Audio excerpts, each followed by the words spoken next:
What's going on, people? We are Tottenham TV, back here for another match review stream. As you know how it goes by now, player ratings, takeaways, match review, and reacts as well, where we say take a look at how the internet did react to the game. We've also got a Tottenham update for you as well, and a quick update. The under-21s are playing in the last 16 of the PL2. They are 4-3 up in extra time in quite an incredible game at the Lamex, with Iago Santiago getting on the score sheet, Will Lancashire getting 2 goals, and I'm not sure how you pronounce it, but I think it's Ketamaran or Keita or something along those lines, but he's having a really good game at right back, getting a goal and learn an how to pronounce his name, because he's going to be playing in the first team soon. Exactly. Well, he should be, judging on some of the players' performances that we're seeing at the moment. But it is not long to go in extra time, but Spurs are leading by 4-3. We'll keep you updated each and when a goal does go in.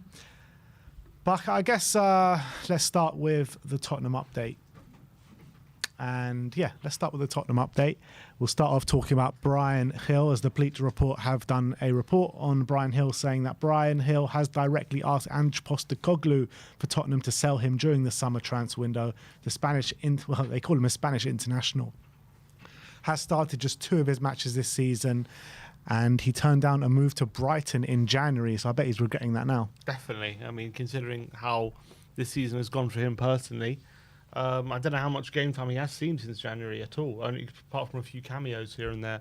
It's been terrible. Brilliant cameo at Stamford Bridge. Fantastic. One for the ball boy, I think, that one. But I think it's no surprise. I don't think Bryan Gil has shown anywhere near enough for him to kind of even command more game time from what he's shown off the bench, to be honest. So I don't know how he can really be upset too much with the management, but he can definitely be upset at the situation and how his career has been managed since coming to Tottenham, because it's been terrible. Yeah. And I also think Tottenham have a lot to blame for how his career has gone. But in terms of Ange himself, I don't know if I blame Ange too much for not using him more, because when we have seen him, he's been terrible, and that's the reality.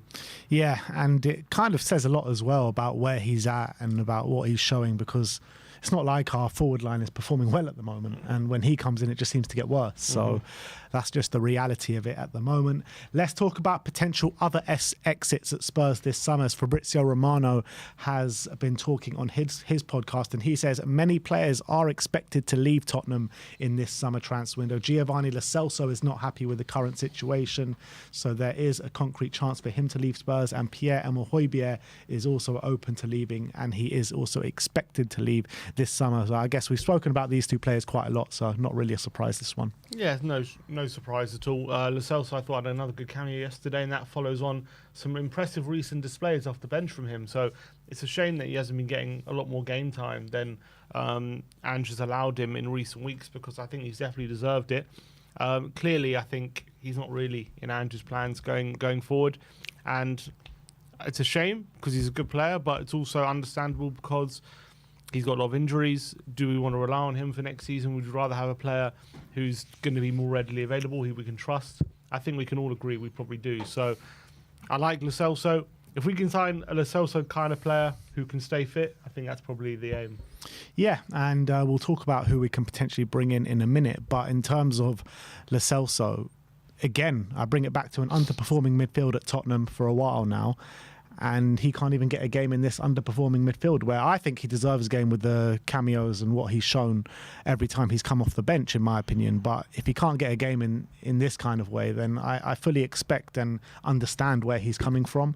But I understand where we're coming from as well. 1 year left on his contract, always seems to be injured. And look, he does play well from time to time, and when he does get the chance. But I guess it's not enough, because availability is sometimes the best quality as well. So you'd rather keep Højbjerg than Lo Celso? I would prefer to get rid of both of them, to be fair. We're taking availability is all that matters. But anyway, no, I agree with you, though. I think I can see both sides. But I just definitely think it's a different case to like Hill, because Hill's just not been good when he's come on. But Lo Celso's actually shown something at least. So from his point of view, I think he genuinely is hard done by not getting more minutes. Yeah, absolutely. And you look at Højbjerg, who hasn't, pulled up that many trees when playing this season, and he gets a start in the North London derby. And you know, the narrative around Højbjerg is that he's got no future here. So why does Højbjerg get allowed that start in the North London derby and Lo Celso can't get the chance for love nor money? It makes no sense to me. Let's talk about potential incomings now. As Football Italia say that Fabio Paratici is working on 2 deals for Tottenham. Riccardo Calafiori of Bologna, centre-back, Albert Gudmundsson of Genoa. The 2 deals are expected to cost the club around £50 million. The Football Insider also says that Tottenham are locked in a battle with Juventus and Bayer Leverkusen for the signature of Bologna centre-back Riccardo Calafiori. And I know a bit more about Calafiori than I do about Gudmundsson, but I back these signings. I mean, Gudmundsson probably does come in as maybe the Giovanni Lo Celso replacement, where he can fill in a few different roles and to quite a good quality. Riccardo Calafiori is an interesting one because he is predominantly a left-sided centre-back, something that we need going into next season. But he is a player who's very good on the ball, good in the air as well, and he can fill in at left back as well. So if you look at maybe him coming in at left centre back, maybe it's an option. If you can't sign a left back going into next season, you keep Ben Davis around to fill in at left centre back, and then you have Calafiori to be back up to the left back and the left centre back. I think that is got to be the goal next season in terms of signing players who are versatile, can play multiple different positions. And I think that is really key, actually, to keeping a lot of the players happy. If you look at, as I've said it before, you look at Man City, look at all of their defenders pretty much, apart from like Diaz, pretty much all the defenders they have can play multiple positions. Ake, Akanji, Gvardiol. Stones. They can all play multiple positions. And what that does is, it means when you're looking at rotation, and you're looking to rotate the team, because these different players can play multiple positions, it gives you so many more options, and it just keeps everyone happy because they know they're going to get the game time, and it doesn't matter where it is, they know they will get the game time, whether it be a centre back or full back or whatever. So that, and Pep said that is the number one most difficult thing when managing a top team, is keeping all the players happy. That is the most difficult thing. And that's kind of the solution he's found. So I think that's what we should be looking to do, finding players who can fit in multiple positions. And that means when we got European football and all these cup competitions, you have players who can fill in multiple different positions. So it gives you a lot more options when it comes to rotating. And it gives a lot more ability for players to fill in certain positions rather than these players fit here. So that's all they can play. And then all of a sudden you're kind of stringing yourself into having players either playing out of position or like a backups and stuff. Like people like Ake and Akanji, they don't see themselves as backups because they're not, because they start enough games, whether it be a centre back or left back. So I think when we do sign a defender in the summer, it should be one who can fill multiple positions. Yeah, I've been doing quite a lot of research into this Calafiori, and I've watched a lot of clips of him now, like a lot. And he really does look like a spectacular player, particularly on the ball. The way he charges up the pitch, he's got a lot of skills in his repertoire as well, and he just looks like a real handful to deal with from an attacking perspective, and he looks really strong from a defensive aspect of the game as well. So he's one that I'm very keen on signing. Another player that we're linked with is Alessandro Bongiorno of Torino, and Daniel Longo says that Tottenham are interested in signing him. Any thoughts on Bongiorno from Torino? Bongiorno, I think it's going to be a similar position to Calafiori. It's just he's not, I don't know if he's as adept on the ball as someone like Calafiori is, but I think Calafiori is probably the one who's going to be the ideal, but I think he seems to be like on the list backup kind of, you know. He seems like a good player. I don't know if he's kind of can also play left back though. Yeah, I'm not really too sure if he can play left back, but yeah, I guess you need a few different options, don't you, when you're going for your target, seeing as Calafiori does have a lot of suitors for him with the Bayer Leverkusen and Juventus as well. But you do expect that Spurs can, you know, get ahead of that competition. I know Bayer Leverkusen in the Champions League just won the Bundesliga, and Juventus obviously a massive club in Italy, but the flashing lights of the Premier League sometimes are too hard to turn down. Yes, but right now, especially how Tottenham are, you know, ending the season, that's the bit that's concerning me a bit. You know, looking at Tottenham right now, 4 losses on the trot, and the way we're losing games. If you're looking at this project and the Leverkusen project, maybe we can offer more money, but there would be team players who'd be like, from a footballing perspective, I want to go to Leverkusen. There will be players, and whether he's one of those, I don't know. Yeah, very true. Next up, Spurs looking for a striker. Omar Mamouche we're going to talk about now, as Bild are reporting that Tottenham have shown an interest in signing Omar Mamouche. Eintracht Frankfurt are only willing to enter talks about selling the forward with a bid worth around 50 million euros. Mido actually sent out a tweet a few days ago or last week saying, I told Spurs to sign Salah when he was at Basel. They didn't listen. Now I'm telling them to sign Omar Mamouche.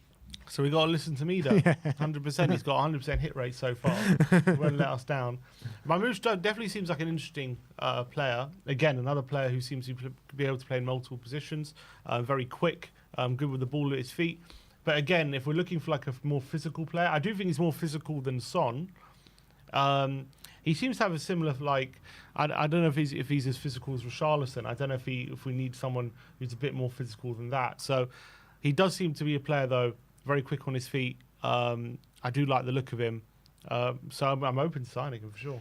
Yeah, 25 years of age, has played across the whole of the front three in his career. 27 games this season, 11 goals, 6 assists in the Bundesliga, and 7 games, 4 goals in the Conference League this season.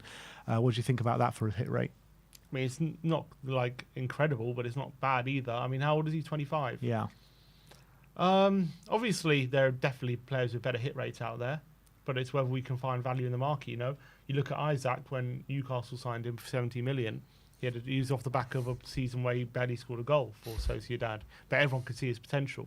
Everyone could see what a good player he can be. So sometimes it's not all about, you know, their last season. It's about what you see in them. Yeah, I completely agree. Transfer market in the last year have raised his value from 8 million to 22 million in the space of a year. So I mean that's fairly significant raise in a space of a year. Clearly, must be his best season. Yeah, he was at Wolfsburg before Frankfurt. I'm not sure what he did at Wolfsburg, but I guess this is his breakout year in his career, which at 25 years of age is a few alarm bells, because you think about, I know some players are late bloomers, but then you think, is this just a one-off year, or is this what he's going to be now for the rest of his career, with progressively getting better? He can go on one of two ways, can't Exactly. So it's definitely something to watch out for, but I think when you're looking at the targets Spurs need to bring in, I would say we need right winger, left winger, and striker. Need every position. Every position. Yeah. All right, that is the transfer news that is doing the rounds at the moment. Next up, I want to talk about Alfie Devine and Ashley Phillips. Both were up for Man of the Match awards in a very pivotal game for Plymouth in the last game of the Championship, which kept them in the division. And Plymouth Director of Football, Neil Dewsnips, has confirmed that they have already expressed an interest in bringing both of them back to the club next season on a year-long loan again. I think, as much as they would like it, I don't know if it's the best thing for them. Like, unless Plymouth are going to have like a bit of a change in how they play and maybe a change in style, because obviously they've been battling relegation this season. Devine and Phillips have come in and obviously helped them stay up and done well. I would like them to be challenging, be at teams, challenging for playoffs or something, a bit of a high quality, see how they fare in those kind of environments. But if it is an environment that they think they can develop in, and maybe still regular championship game time is important, and it is would help. So I'm not completely against it, but I would like to see what other options other clubs are offering before I would say, yeah, definitely send them back to Plymouth. Yeah, I'd agree with that. We'll just have to see what kind of offers do come about this summer. So I guess they come back. I would even say go on the pre-season tour with Spurs as well, and then make your assessment after that. Next up, let's talk about Japhet Tanganga, who's had a sensational season. Half a season with Millwall since going there, I think, in January. He's been one of the standout players keeping Millwall in the division this season. He did get sent off on the last day of the season with Millwall in the Championship. Check out this. I don't know if you saw this, but check out this sending off. Both these players got sent off for a little bit of a scuffle after a challenge, and it's basically a player comes up to Tanganga, slaps him in the face. Tanganga literally does nothing, and they both get sent off. I just couldn't believe what I was seeing. I haven't seen that. It's ridiculous. It looks like as well, similar to that one in Ligue 1 on the weekend as well, where it just seemed absolute nonsense. Maybe it was basically what happened was a scuffle, and he just assumed Tanganga was like That's what it looked like to me, yeah. as opposed because he was the one who got slapped. Maybe a bit like if you remember last season when Spurs played Brighton. There was a massive scuffle on the bench between the two coaching staff, and Cellini was like, out the way, not getting involved. He's like, "You're off." Yeah. Because apparently the rule was or something. If there is an incident like that and he couldn't tell who was the main party, you send off the manager. So obviously I doubt it's the same rule for players, but that's what it seems that he's done. Yeah, absolutely. But you got to give credit to Tanganga. You know, his first successful loan spell out of Spurs. Apparently, what we're going to do is we're going to take up the extension, the trigger to trigger his extension and try and sell him this summer, which is probably the best move. I think he has built up a bit of value at Millwall. Maybe go back down to the Championship and sell him for about 5 million or something like that. The Millwall fans absolutely love him, singing his song. They've made up a song for him, completely singing it non-stop. So you got to give credit to him. And there was also that video that circulated at the Millwall end-of-season party, wasn't it? Yeah, with the players. They seem to absolutely love him as well. They had him on their shoulders and singing his song. So he seems to have really. I don't know if he's found a home there. Maybe he seems that he's very happy. It's nice to see him smile, happy, and playing consistently well, which pretty much is the first time in his career he's probably had this sustained period of appearances. So that's really, really good. I'm really happy for him, and hopefully this can continue because his career, unfortunately, has really stagnated over the last number of years. So I'm really happy for him that he's now found somewhere where he's appreciated and playing regularly. Do you think that he could one day be like a Premier League player? I think so. Like a good Premier League player? It's hard to say what kind of level, but for sure he can be a Premier League player. I think we've seen him play well in the Premier League, so I think we know he can do it at that level. It's about whether he can do it consistently. Yeah. And last but not least, we're going to show you the Vuskovic banger from the weekend, getting on the score sheet once again for his club. If we just bring that up on screen, the Vuskovic, this one, absolute worldie of a shot. Boom! Oh, look at that. Right into the bottom corner. What can't this guy do? Go on, Vuskovic. He looks like a proper talent, this guy, doesn't he? He's scored a few of them, hasn't he? At 17. I think that's his third goal, yeah. Third, and he's got a couple of assists as well. Looks like a real talent. What a finish that is as well. That is... The haters will say it's a deflection. No deflection on that. Absolutely no chance. Rifled it into the bottom corner. But at least he has the confidence to try that, and he seems to be very adept with the ball at his feet. Look, and at that age, playing regularly, it doesn't matter what league it is, and clearly he's dominating. He seems to be very physically dominant as well of the opposition, and he seems to have the confidence to stride forward and do that as well. So, really exciting prospect for the future. He is. Yeah, absolutely. But that is all we have for you for a Tottenham update today. I guess we got to talk about yesterday then. Let's go into the match review. You were obviously up there yesterday. From the stands, what it looked like to you? Because for me, for 70 minutes of that game, Spurs were just not at the races, not good enough, fundamentals not being met, clear gaping holes at the back once again, defending absolutely shocking. What was it like up there?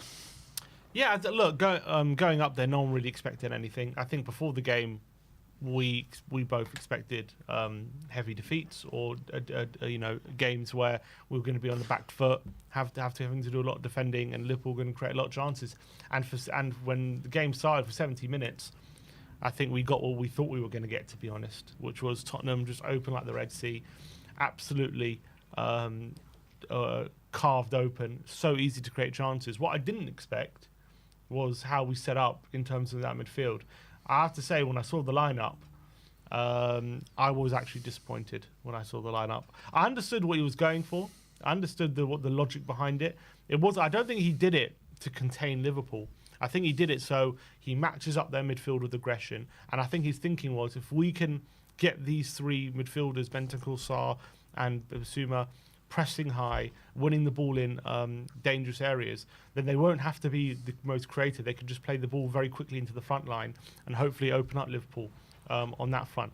But Liverpool did something very smart. they gave us possession, which is pretty much what everyone has been doing in the last few weeks. It's just giving Tottenham possession and making sure that if we're going to create chances, we're going to have quality to do that. And once Liverpool did that, it made that midfield three completely mute. It made them useless, essentially, because we would have the ball a lot. We would be in their half. And I was sitting next to Chris Cowlin on the day, and I told him, I bet you we win the ball up high and we've got nothing. We won't do anything because we've got nothing on the ball. We've got no creativity. We've got no goal. And I thought we did. Like, we won the ball quite a few times in good positions and did nothing because we had no creativity and no one actually with a bit of effectiveness in that final third. Johnson and Kulusevski, both of them were ineffective on their wings. Son could make it stick centrally as well. And essentially what would happen is we would not be able to keep the ball in the final third as soon as we got close to them, and Liverpool just really aggressively attacked our left-hand side, like every single time. Very good. As soon as they could get the ball out to Salah, literally as soon as possible, and it paid dividends. They were getting in time and time again. Emerson can deal with that situation. Trent as well on that side was giving overloads.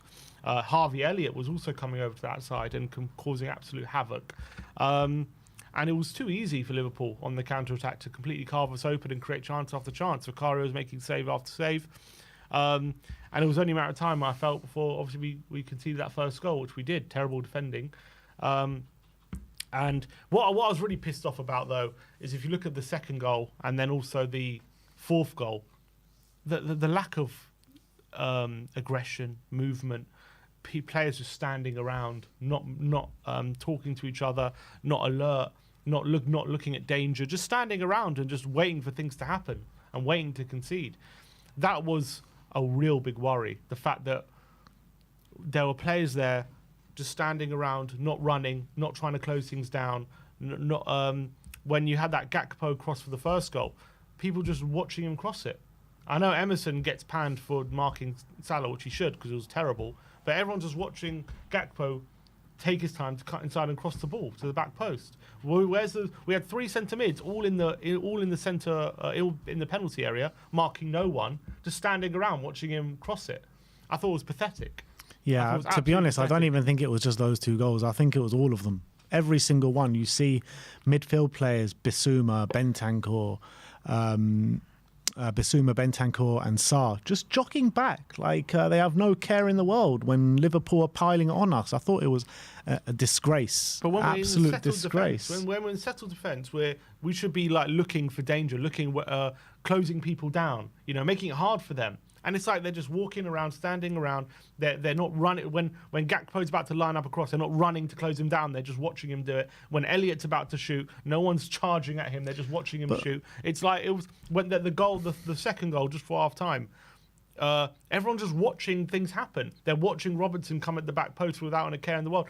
I watched that second goal again. I don't know what the hell Decky is doing. Yeah. What? He's running away from Robertson. I know. It was weird. I know. I don't know if he misjudged it or something. I don't know. The cross comes in, right? Anyone knows if Decky's going to have to defend that situation, he has to try and confront Robertson. But he runs away from him.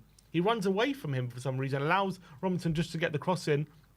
Salah gets the shot, which everyone is like a statue in the centre watching Salah get the shot off, and then everyone's like a statue again watching Robertson put in the rebound. Yeah, Porro completely loses Diaz as well.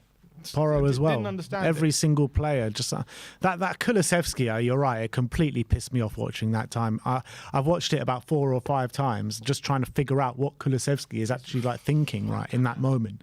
Kulusevski was shocking. The only thing I can think of is he thinks shocking. Robertson is going to miss it, so he was running to collect the ball.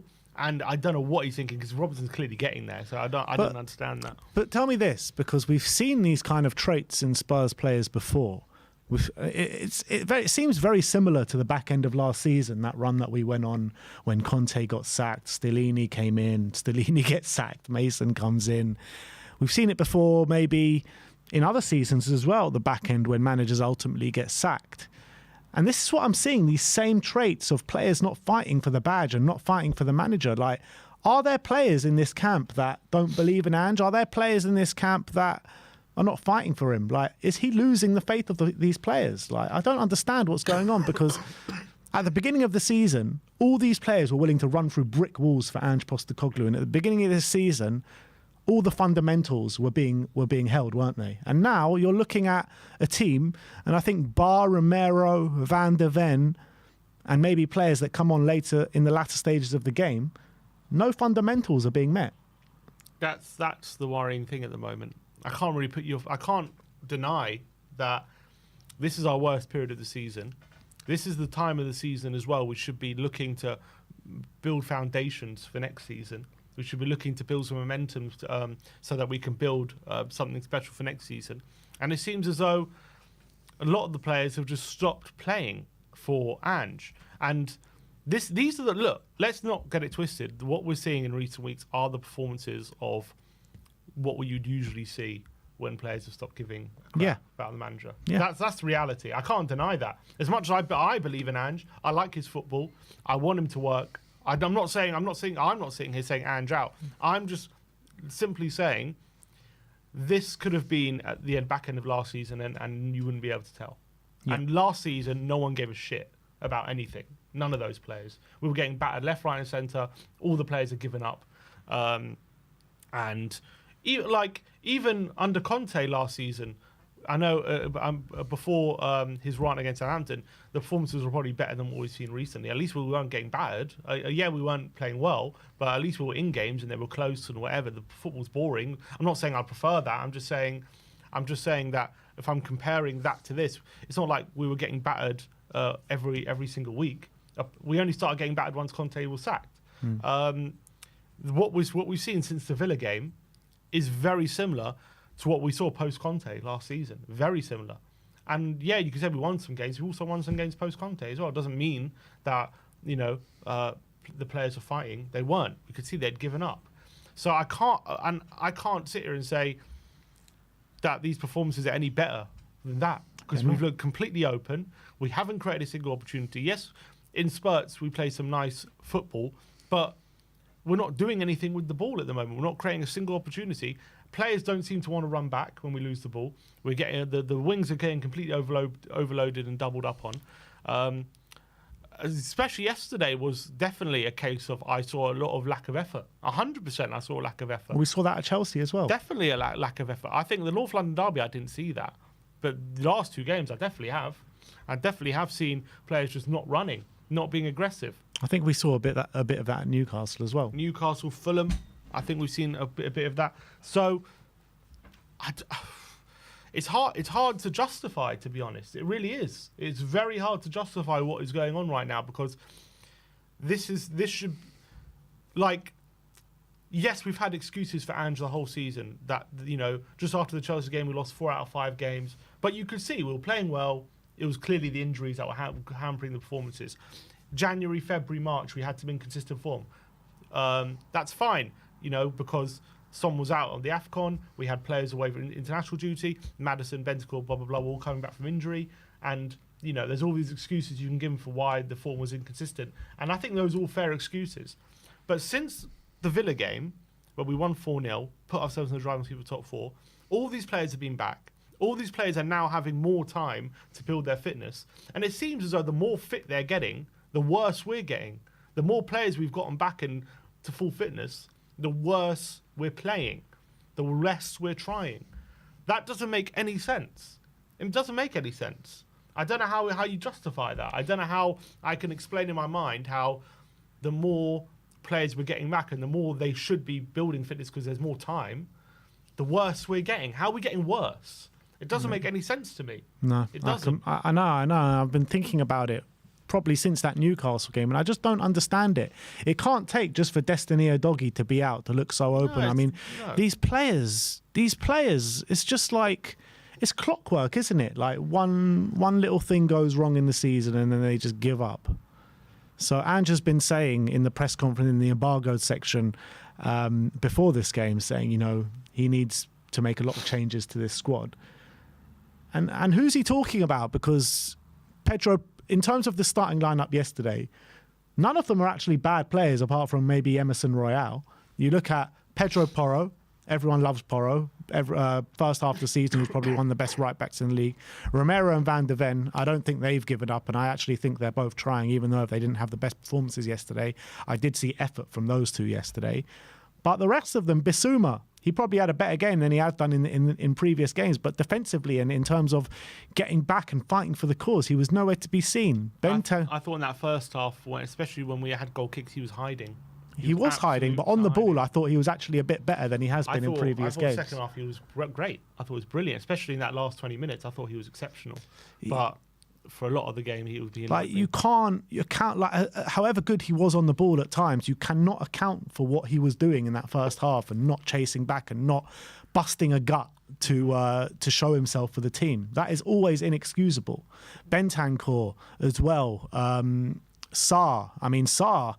He just keeps losing the ball in the most terrible areas as well. Jogging back, Bentancur jogging back, Kulusevski nowhere to be seen. Brennan Johnson, until he moved on to the right in the last stages of the game, he was terrible. Son, I think in the first 60 minutes until he moved over to the left, I thought he was nowhere to be seen as well. So I mean, what is going on with each and every one of these players? Like, because individually they're all good players. So I just don't understand. That's what I'm saying. This is what I was saying to you after the Chelsea game. I was like, who's not going to be here next season? Which one of these players are we actually selling? But Ange did say that, yeah, all right, some of these players might be good players, but they do need to move on because maybe they've had too much over the previous kind of leaderships and managers. But then you're looking at it, Bissouma, he could be one. I mean, I'm happy for Bissouma to stick around, but I'm happy for him to go as well. There are reports saying he's not one that's looking. He said he is one if a viable offer comes in. There was reports saying that he's not one that we're actively looking to sell. No, but if a good offer comes in, they're happy to let him go. But this we're talking about performances, right, which are completely unacceptable, and we need change. Need change isn't if a good offer. There's too many of them though. Like you can't just say like all of them can go in one window. This is going to take a long process. What I'm trying to say is need change is players that need to go so we can progress. Need to go doesn't mean if a good offer comes in, then we're looking. Need to go means we need to get these guys out. That's what I'm saying. So which of these players do we need to get out?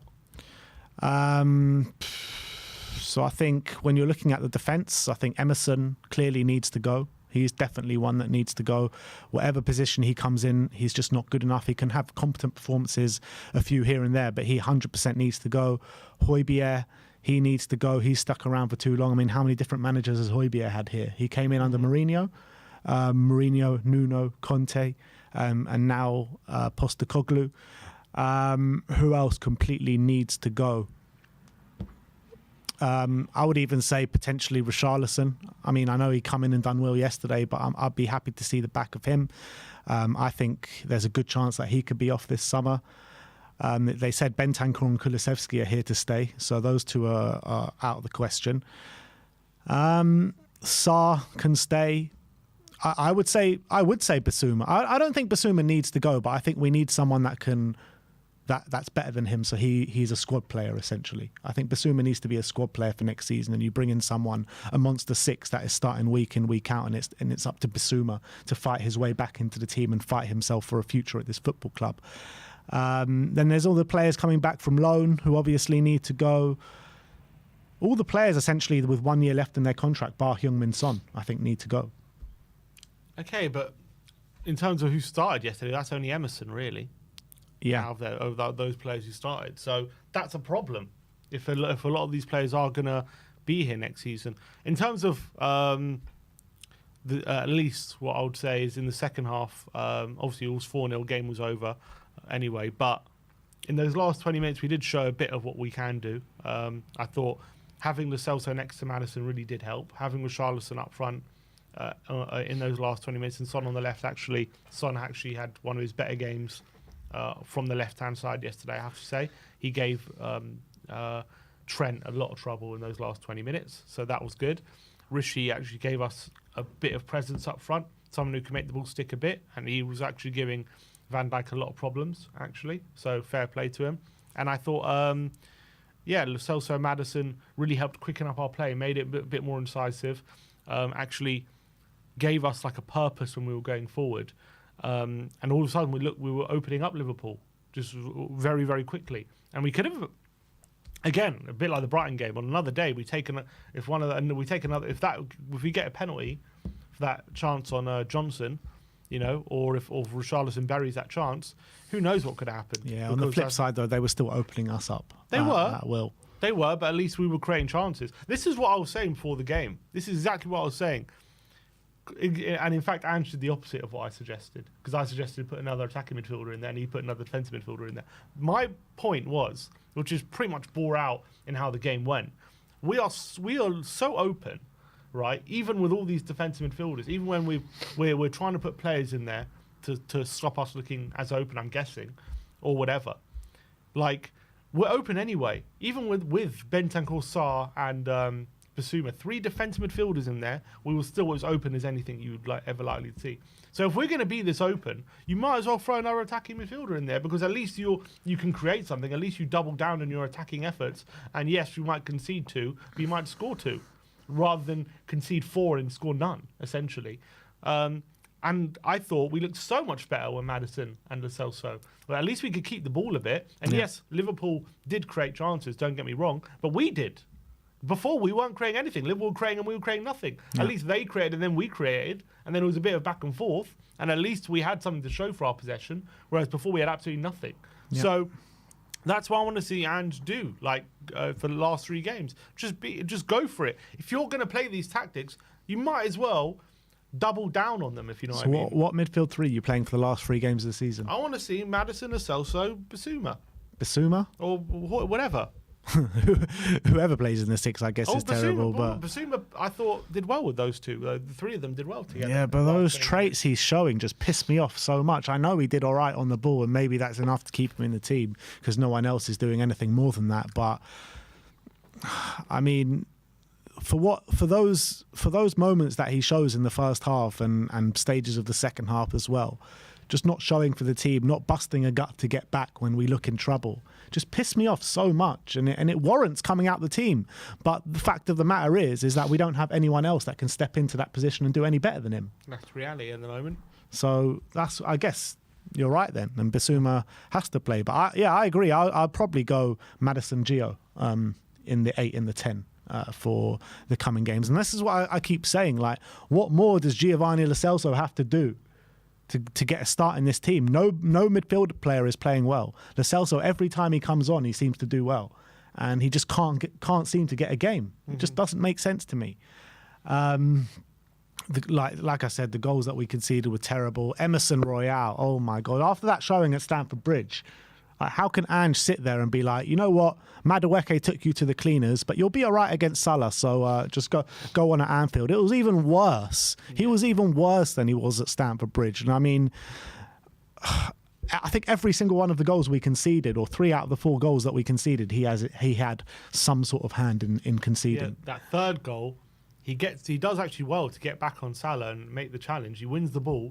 And then he's absolutely not aware at all of his surroundings, because he's got Elliott ready to pounce on him. He's got the ball and he's facing backwards. He can play it back to a defender or play back to Vicario. He knows he's got Salah to the left of him, so he can't turn that way. He doesn't know Elliott is coming on the right, so he completely just turns right into Elliott, gives the ball away, bam, we're 3-0 down. Very, very frustrating from Emerson. Really poor for the first goal as well, with his defending at the back post. We know he's not good enough. And then the problem with Emerson is we know he's absolute dog on the ball. He's so bad. So his only saving grace is when he's doing a good job defensively. And when he's not doing a good job defensively like he was yesterday, he is basically liability. A League One player at that point. Absolute liability. And Skippy came on, didn't he, with about 25 minutes to go. I can't remember the exact time he came on. I thought he came on 60 minutes. He came on 60 minutes, so half an hour to go. I mean, I thought he was brilliant, Ollie Skipp, in the inverted left back role. Maybe it's a way to reinvent himself at Tottenham, but if he doesn't start Skipp in the next game against Burnley at left back, I don't know what the hell he's doing. If he persists with Emerson, then even I've got to start questioning, because Skipp was 10 levels above what Emerson was showing. The way he was charging down the pitch, had his hand in a couple of the goals that we scored, defensively sound, good on the ball. I thought Ollie Skipp put in a proper good display yesterday. I was I was really impressed with him. But and to be fair, this is something not maybe specifically Skip, but this is something that I've been saying we should be doing a long time ago when Porro or Dougie is injured. Forget Emerson in these positions. Put a midfielder there, because the midfielder is a lot more comfortable on the ball. They're going to be a lot more comfortable inverting. They're going to be a lot more comfortable in those central positions. And the midfielders in Ange's system, especially the number 8s, also do have to do a lot of defending in wide areas. They have to be comfortable in those areas anyway. So why not put a midfielder there who you know could actually fit the profile of what you need a lot better than Emerson? And what's the most annoying thing is, he's shown an ability to be a bit flexible in certain positions in other places, like putting Emerson at centre-back. Because instead of playing Dyer there, because he thought Emerson has a better profile for what I want at centre back than Dyer does. Yet when it came to the fullback, he doesn't see it. He thinks I'm going to continue with Emerson there, even though Emerson's continually played awful in those at fullback in Andrew's system. And when we have options, you can play in those positions. So I am really happy that he at least tried it. He took Emerson off, put Skip there, and I'm delighted that it worked a lot better as well. And I have to give a lot of credit for Skip, because it's not easy coming on against especially Salah there, who's running right the whole game. He's playing an inverted role on his weak foot. It's not an easy game to come into, especially with 4-0 down as well. And I thought he acquitted himself really, really well. I thought he was strong in the challenge. He was positive on the ball, was involved in the second goal, getting into the box as well, showed a bit of quality. So I think we should be playing a midfielder in that position going forward. Yeah, sure. Would you persist with Skip then after that performance? If Skip, I mean, it doesn't have to be Skip, but it should, but I'm happy for it to be Skip. It should be a midfielder, is my point. Yeah. Yeah. And I guess essentially, like, anyone that was going to come on and just show like the fundamentals of being a Tottenham player, of, you know, showing like you care, putting in challenges, running about. There was one moment when Skip was caught up the field a little bit, and he sprinted and busted a gut to get back, and I think that was the first player that did that the whole game. And I was like, is this all it takes to get in our good books now? Just like sprinting back, and it was just like madness. It was like, these players are getting paid the best part of 100 grand a week, all of them, and they can't even run back and fight for the cause. It's absolutely mad to me. Yeah, and that's what it's been like recently for one reason or another, and it's hard to put your finger on why it's happened this way. I don't know if they're running on empty. I don't know. How are they running on empty? They've played the least amount of games out of any Premier League team this season. Because we do play a very intense style, and they have been injured for a lot of the season. So I don't know how that's affected a lot of these players. I particularly. We know that in Ange's first season, we've seen historically they are usually riddled with a lot of injuries, and it takes them a year to really get up to speed physically. So regardless of how many games they've played, I don't know whether that is some of the cause. It can't be all of it, obviously, but I don't know whether that's contributing to it. I don't know whether there's confidence issues at the moment with how we're playing. But there's something seriously wrong. I don't think anyone can deny that the way we've played over the last 7 games, 8 games now, including Sunday, is a big concern. And if we don't put it right over the next 3, the problem is, we can't really put it right unless we beat City, because that would be putting it wrong, obviously, from a lot of Tottenham fans' point of view. But in terms of showing that we're back on the right path, beating Burnley and Sheffield United aren't going to prove that, because we should be winning those games anyway. And the City game, no Spurs fan wants to win. That's the only real test we have from now to the end of the season. So it's a difficult one as to where this leaves us, really, going into next season. I'm fearful that if Spurs have a bad start to the season next year, Jory was talking about this in the fan show last night, that if Spurs do have a bad start to the season, that Ange could lose his job. Depends how bad, but yeah, I was saying that last night. The narratives will definitely be out for be against Ange. If we have a poor first 5-6 games, then everyone's going to be saying we haven't been consistent for 6 months. You know, we've lost 4 of our first 6 games. He's got to go. He's lost the players, all this kind of stuff. And we've seen it before, haven't we? We have seen it before.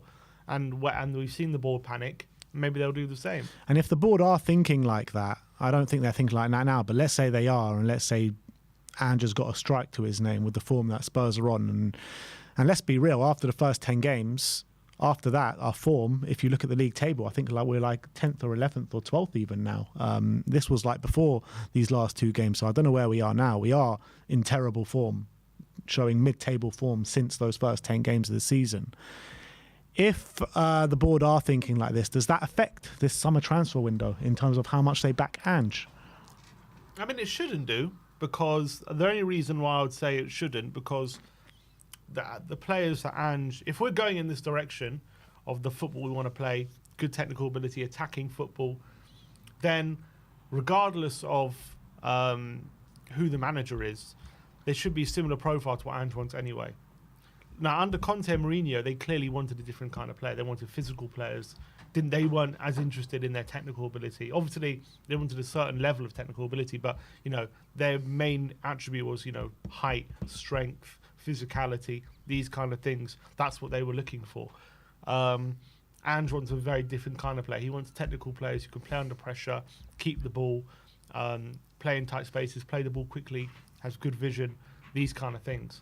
And let's say it really doesn't work out with Ange for one reason or another, and we want a different manager. Though a manager we want, hopefully we're looking for those types of things as well.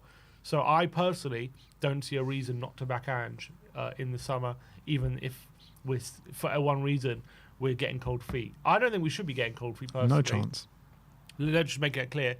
I'm not saying that I want Ange gone. Obviously, I'm just saying this current form is definitely concerning and also pretty unexplainable. Those, and I think those are fair comments. But it's also fair to say that over the context of the whole season, it doesn't really matter. If we do finish 5th, we know that he can play really good football. So I obviously want to persist with him.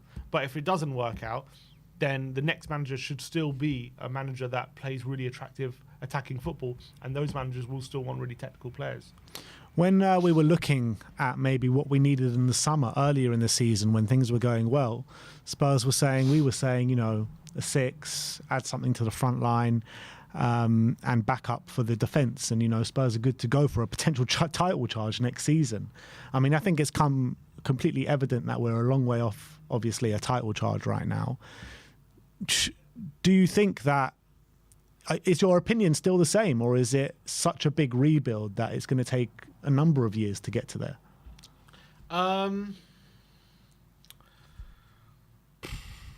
Do I think it's going to take a number of years? I mean, yeah, probably. Because we were all saying at the beginning of the season that we think we can do it next year. And I think that's what Andrew's going to be wanting to do, I think, personally. I think he's always going to have that belief that he can... Obviously, it depends how much work we do in the summer and how much is needed.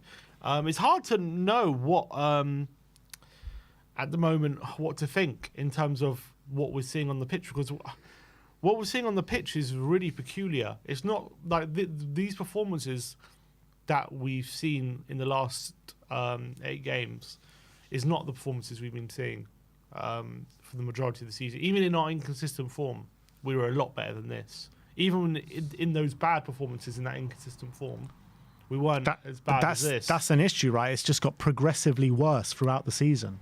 Right. So to answer that question, and you'd have to diagnose what's happening now. Is what's happening now happening because we're getting Ange really doesn't have any of the players he needs to play the way he wants to? Is it happening because certain players are down tools? Is it happening because there's a lot of physical issues with the squad right now, and that's causing a lot of problems with inconsistency or players not being at the level to play the football that Ange wants to play? I don't know the answer to that. I just know that the players we have are good players. I think we're a lot better than what we've shown in the last few weeks. I do believe that, but I don't know why we've played the way we have in the last few weeks. It's really inexplicable, to be honest. So obviously, on the evidence the last few weeks, yeah, we're going to be nowhere near the top 2 or top 3 next season, for sure. Which is not the case, I would have said, after the Villa game. Yeah. Well, it's a very hard one to take, this run of form. It really is unexplainable when you look at it, and you're looking at it and there's just seems to be a complete lack of fight, lack of effort, lack of drive, and lack of belief in the manager as well, from the players. So it really is hard to explain. But that is your match review. Let's move on to player ratings, which will start off with Vicario. Sim gives him a 7. I gave him a 6. I mean, I think he made 5 or 6 saves during the game, and he was a key reason why at half-time we weren't completely out of sight, why there wasn't 4, 5, 6. Because that's how many good chances that Liverpool did have yesterday, and Vicario was brilliant at that. Albeit, I do think that he should have done a bit better with some of the goals that we did concede. Apart from the first one, what one do you reckon he could have done better with? The second one, maybe? I can't remember which one it was. Elliott's was when he just completely palmed it out to Robertson. I thought that's that the second was poor. goal. Yeah, I hear that. I thought he did well just to get to the. Yeah, he did. But so, you got to palm it out of sight at least.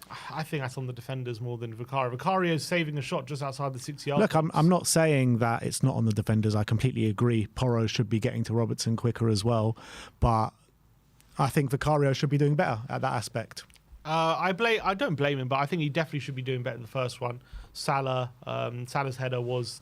I know it's a close range, but it's not the best header. He could have kept that out. He wasn't able to.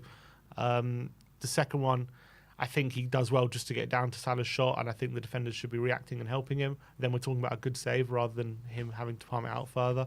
I thought he made a number of really good saves throughout the game to keep us in it. And if it wasn't for him at points, it could have been a lot worse. Caught a corner as well. He did. So I don't think it was a bad display from Vicario. That was one thing that we were much better at this game, was defending from set pieces and defending from corners, because you're coming up against Trent Alexander-Arnold or Virgil van Dijk as well. And I thought we completely changed up how we defended corners, and it was a lot better, wasn't it? So I guess that's something that Ange's changing. Well, and I think that proves Ange's point, though, that set pieces isn't the priority. Yeah, definitely. Well, specifically when he makes changes like that. But let's move on to Pedro Porro. Sim gives him a 6. I gave him a 5. I thought he was defensively poor pretty much throughout, especially in the first 60 minutes. Positional play I thought was really bad. Going forward, I remember one good ball he made for Brennan Johnson, but apart from that, I thought he was fairly poor, to be honest. I thought he made some really good passes actually in the middle, especially there was some to Bentancur, which were really good, set us on really good attacks. There was there was a couple in the second half to Richarlison in behind, which were really good, and we could have had a lot more. And obviously there was a good cross there for Brendan Johnson, who could have headed that home. I thought by and large he just kept giving the ball away though, didn't he? Yeah, I mean, no less than anyone else, no more than anyone else, I should say. Sorry. I thought it was okay. Defensively, it was a difficult day for him, for sure. But what I would say is he definitely kept Diaz quieter than Salah on the other side. I don't think Diaz had as much joy against Porro as Salah was getting, but he wasn't comfortable, that's for sure, and he got caught out a few times. But I don't think he was one of the weaker players, so I gave him a 6. Cuti Romero up next. Him gives him a 5. I gave him a 6. I feel like with Romero, he was actually, as much as he didn't have a really strong game like we have seen in the past, he was one of the players that didn't give up, and he was showing the fundamentals throughout the game. That goal, with Gapgo's goal, I think he should be doing a lot better in terms of challenging him in the air. But I thought he was putting in good challenges. Was that one save off the line as well from Cuti Romero? From Elliott, yeah. So I think like the fundamentals were there for Cuti. It just wasn't one of his best games.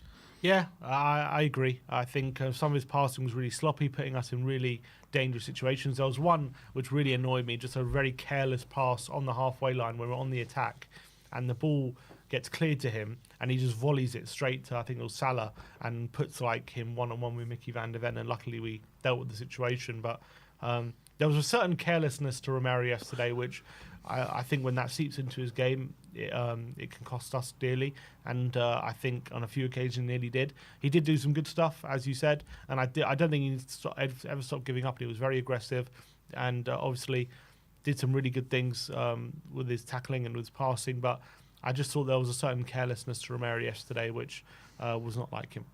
Yeah, and obviously got in that little tiff with Emerson at half-time. Did you see that live in the game? I did, yeah. At the stadium. What were you thinking about it there? Yeah, I was wondering what was, obviously, I don't know what was said, but Vicario had to rush over and split them up. I just think Romero was very frustrated with potentially with Emerson in that first half because he wasn't able to deal with Mo Salah. What I would say is, we'll get into Emerson, I guess, but I can understand his frustration, but I don't think it's totally Emerson's fault.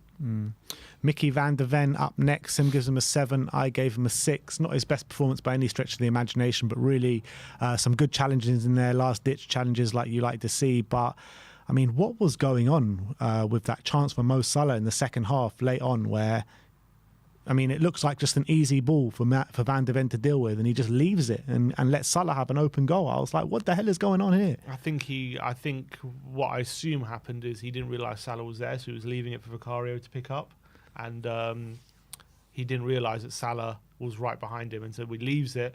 Then Salah has a free shot. Luckily, Salah miscued it. So that was a bit of a brain fart moment from him. I thought by and large, he barely made many mistakes, to be honest. I thought he was one of the ones who was a bit more assured, looking confident. I thought he had a pretty solid display, to be honest. I don't think he did too much badly. But also, I don't think he was exceptional in anything he did much.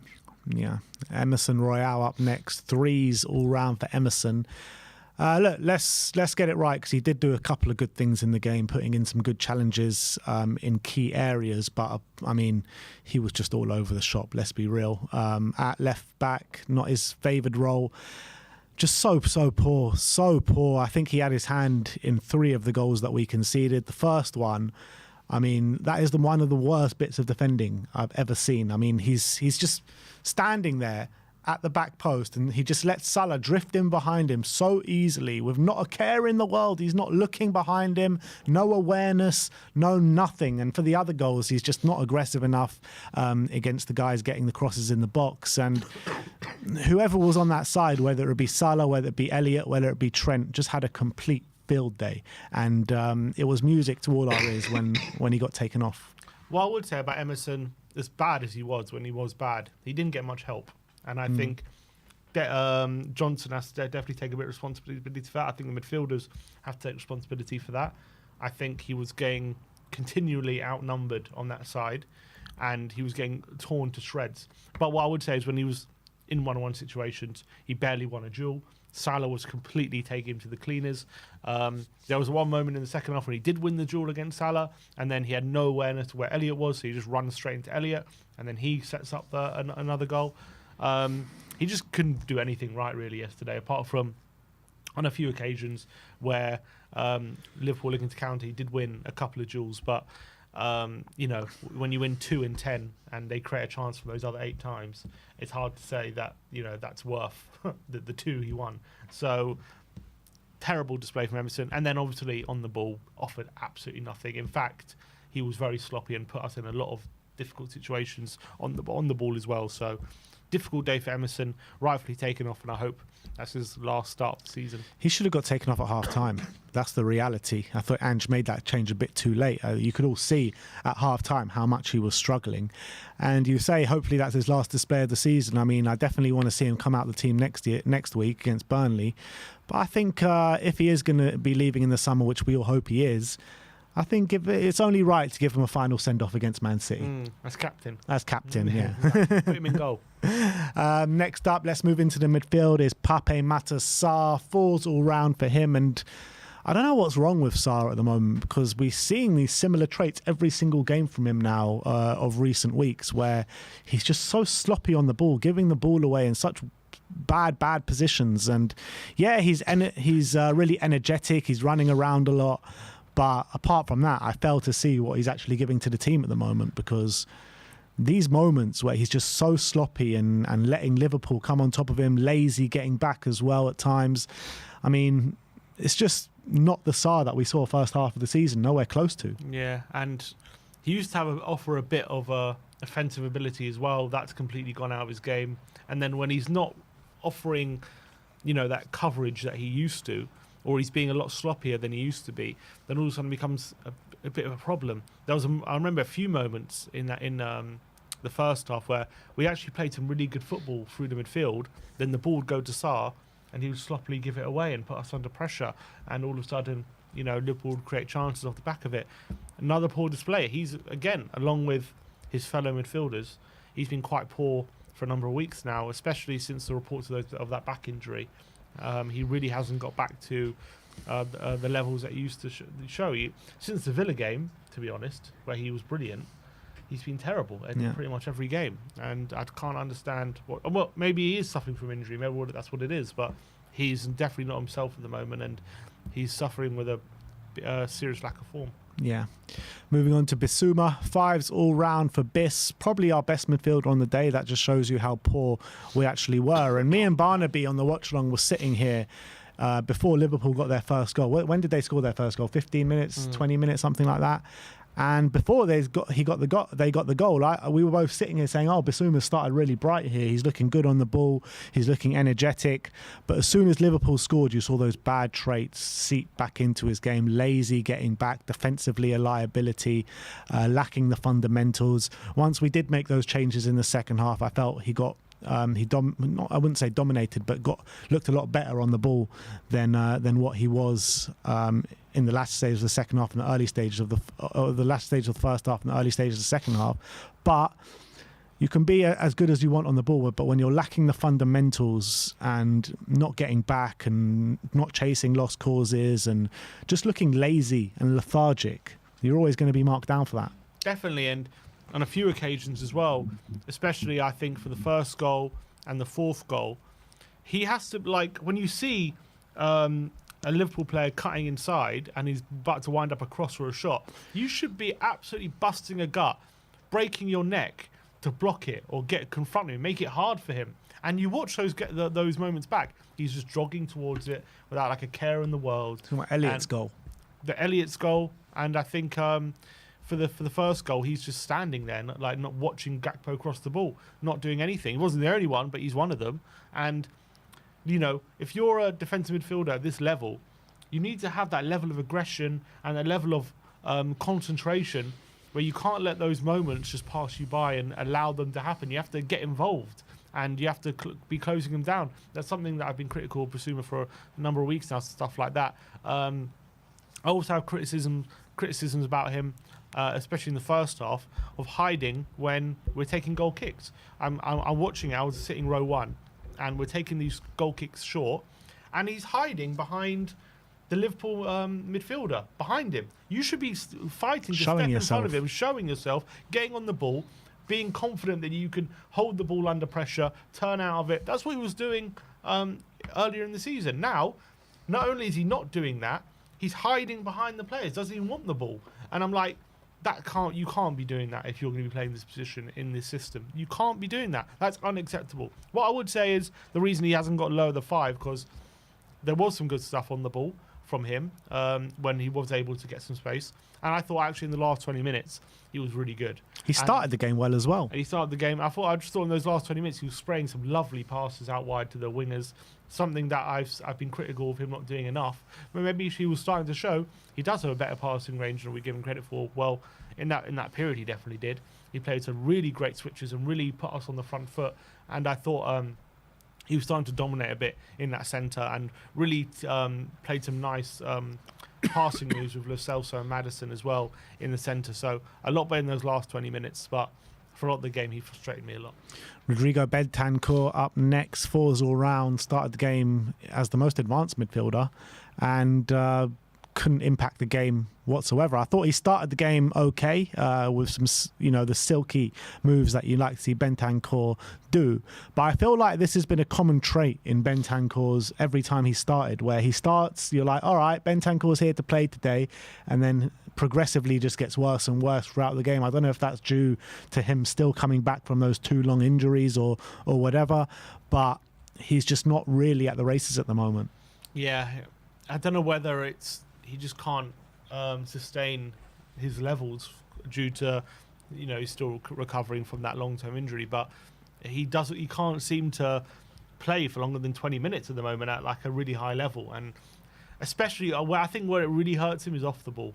I think he's way too easy to run past. He doesn't really have the legs to keep up at the moment with players running past him and getting into the box. And I also feel like, again, when we're supposed to be defending behind the ball, he's not doing enough to put pressure on the opposition. You saw how easy it was for Elliott to just stride past him and get the shot off. The difference why I didn't criticise, well, I'm not mad at Bentancur for that compared to like Basuma, as at least you see Bentancur trying to get close to him. He just didn't have the energy to do it. Basuma wasn't even trying. That's why I'm more critical of that. But it was way too easy for Elliott to stride past Bentancur and score that goal.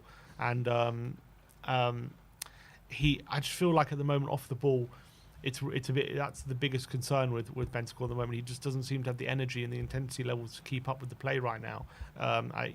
It's happened many times in recent weeks where that's happened. So that's where it's costing us. On the ball, he is showing signs of quality.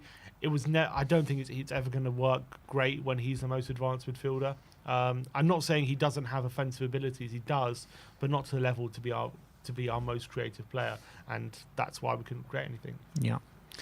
Going into the forward line, Kulusevski, 4s all round for Decky. I mean, he was anonymous really from an attacking perspective on that right-hand side. I thought maybe we could have started him on the left and Johnson on the right, because Johnson as well on the left doesn't seem anywhere near as comfortable with them when he's on the right. But if you look at Kulusevski's stats, it's just 0, 0, 0, 0 for everything, for any sort of attacking aspect. So it was like the Arsenal game was like one step forward and then there's 2 steps back with the Chelsea performance and now this performance here. So I am starting to massively worry about Kulusevski in terms of where he fits in this squad.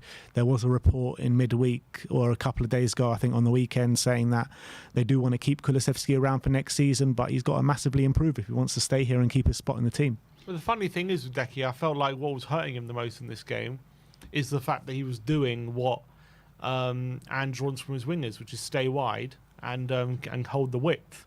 And when he does that and he becomes isolated, then it becomes a problem, because he's not that kind of player who can just dominate a one-on-one battle like that. And what he was actually doing against Arsenal is something that Ange doesn't want his wingers to do, but was actually what he's good at, which is get involved centrally, knit the play, find different spaces, pockets of spaces in those central areas. Ball carrying ability, winning the ball back. Yeah, winning the ball back. And when he's out wide, connect with other players. Yesterday he was way too isolated.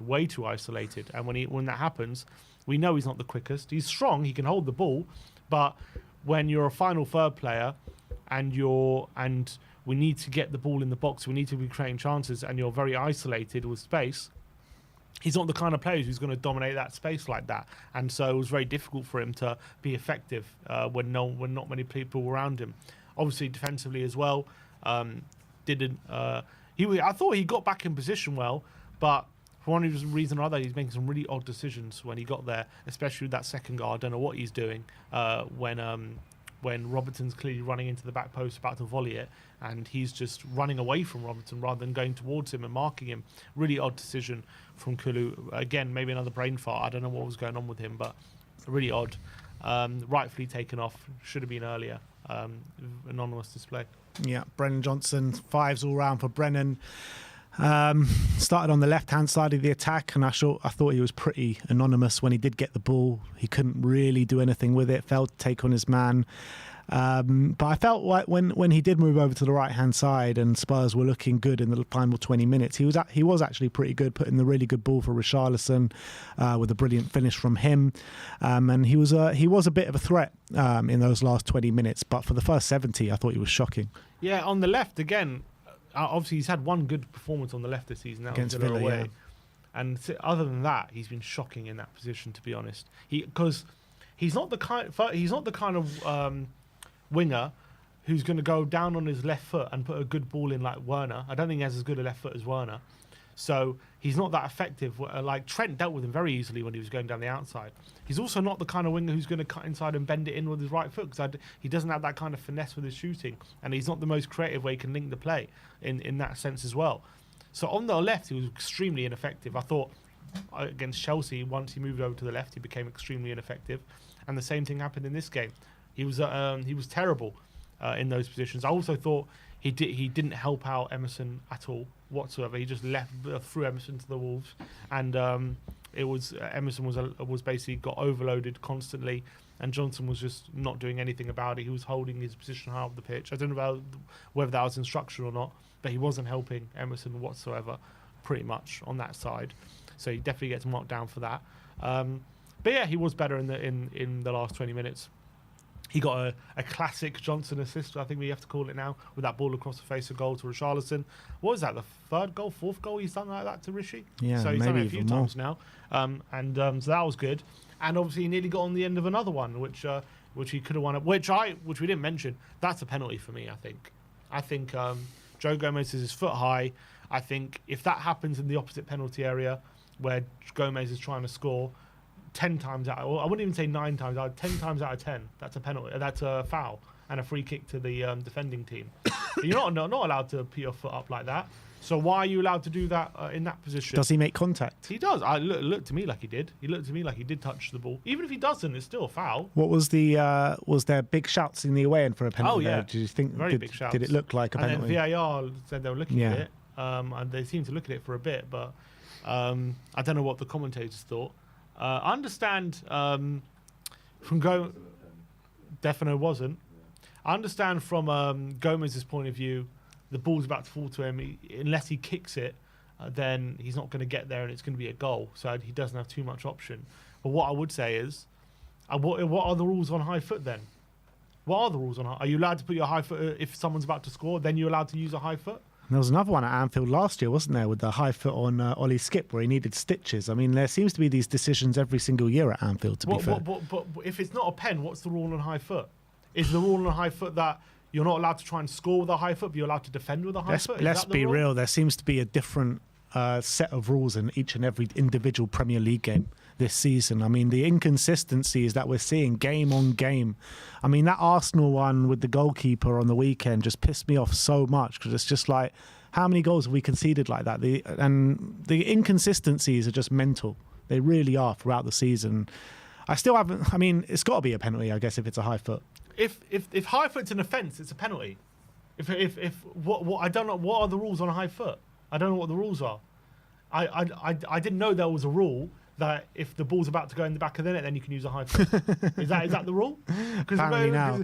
Only when it's against Spurs. If that's the rule, then yeah, it's not a penalty. But the reality is Johnson's about to head it in, and he kicks it, and I think he does make contact with Johnson's head. For sure, because Johnson stayed down, and on the replay, there does seem contact. Yes, he does win the ball, to be fair, Gomez.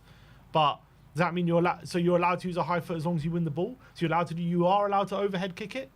In the opposition box as long as you get the ball first? Is that the rule? Yeah, they change the rules whenever you go to Anfield. So for me, from what I understand from high foot, is you're not allowed to use a high foot endangering opponents where they're putting their head. That's what I understood high foot is. If that's the rule, that's a penalty. So I don't understand how it's not. How isn't it? Yeah, I agree with you. But we move on to Heung-min Son. Tim gives him a 7. I gave him a 6. I mean, I was really frustrated with Sonny for the first opening hour, 65 minutes. I felt like him in the number 9 position couldn't make anything stick. I felt he was getting crowded out every single time he got the ball. No real quality that we saw in the opening hour, 65 minutes. But when he went over to the left-hand side, he just caused Trent so many more problems than what Brennan Johnson was doing all game. I felt he was attacking the space. He was using his dribbling really well. Obviously got in the positions to score that goal in the last stages of the game, which makes it 4 goals in consecutive years for Heung-min Son at Anfield. First player, I think, ever to do that, which is crazy to think about. But first 65 minutes, really poor, but I think he came alive in the last stages of the game and played really well. Yeah, I thought that for the latter stages, he was really impressive, actually. Like, he was beating players like consistently, which in a manner I haven't seen him do for a long, long time. Since Newcastle. I thought Trent was having a really hard time. He was cutting inside. He was weaving in and out of players. They couldn't really stop him. It was really hard to get near him. I don't know whether that chance, obviously it was given offside. I don't know on replay it was. There was that chance Rishi ran in behind, squared it to Son, and he obviously had it saved from Alisson. Yeah. I don't know if it was offside or not. Was it given offside? It was given, but I don't know if like VAR got it wrong or something. I think it was offside. I think it was. Okay, so that could because obviously that could have been a goal there. What I would say is there was a bit of frustration on a couple of occasions where he probably could have passed it quicker. He cut inside and then had options in the box and could have maybe passed it a bit quicker, and maybe there would have been more opportunities. But he did some. Not only was he doing some really good stuff dribbling, but on the ball as well. Some really great passes in behind to Richarlison. I thought he was doing there were some really good crosses as well on the left-hand side. There was one across the face of goal, which if someone gambled, maybe there could have been a goal there. Nice finish for the goal he did score. I thought he linked up really well with Maddison on that side as well when Maddison came on. Really great last 20 minutes. But yeah, the first 70, he was anonymous, really struggled, couldn't get involved in the game. Couldn't link play with anyone as well, was getting bullied left, right and centre by Quansah and Van Dijk. It was very easy for them to bully him. He wasn't running in behind and stretching it. I thought Liverpool deliberately played a deeper line to stop him doing that, and it worked. So definitely his best performance off the left-hand side since that Newcastle game. So that was encouraging from that point of view, but disappointing with his performance down the centre. Yeah, so I guess for the remainder of the season, are you persisting with that? Son on the left, Rishi up top? Yeah, definitely. I mean, look, we played that against Chelsea. Wasn't exactly great, and he was bullied by Gilchrist. But I think recently, that's where we've looked our best, with him off the left and Rishi down the centre. So for now, I think we have to persist with that. He keeps chopping and changing throughout the season. It's just such a perplexing one. I do think Son's best position is centrally. I do believe that. But I think for now, that's what we've got to do. But I do think it's madness to play Son down the middle when there's no creator in the midfield. It's always going to hamper him. Yeah, 100%. You're not going to find him in behind if you've not got the players to spot the runs. Exactly. Richarlison, who came on in the second half, Sim gives him a 7. I gave him an 8. I thought he massively changed the course of the game. He came on with a real energy about him, got a goal, brilliant finish, by the way. It really was a brilliant finish, and grabbed an assist as well for Sonny's goal. And yeah, there are a few sloppy moments in there from Richarlison, but I thought fundamentally he did his job really well. Kind of was leading the charge, wasn't he, against Liverpool, and changed the course of the game. So you got to give him massive credit. Definitely, and I thought it was a really great cameo. Was unlucky not to get a second goal after a great save from Alisson, and it nearly looped into the back of the net if it wasn't for that high foot from Gomez. And he was actually a threat in behind. He was actually a bit of presence. He made it stick a bit, and actually, when we played the ball into him, his flicks were a bit better this time round than they were on Thursday, where his flicks were actually finding teammates rather than just giving the ball away constantly. Brilliant finish for his goal. There was a few moments where he ran in behind Van Dijk as well, and if his decision making was a bit better, we could have made more opportunities. But at least he was stretching Van Dijk and asking different questions over the top. Really good cameo, and definitely changed course of it. And if that goal goes in at that time to make it 4-3, who knows? We could have got back in the game. We could have got a result there. So really good. Particularly if we got the penalty. Yeah, exactly. So really good cameo from Richarlison. Really happy with him.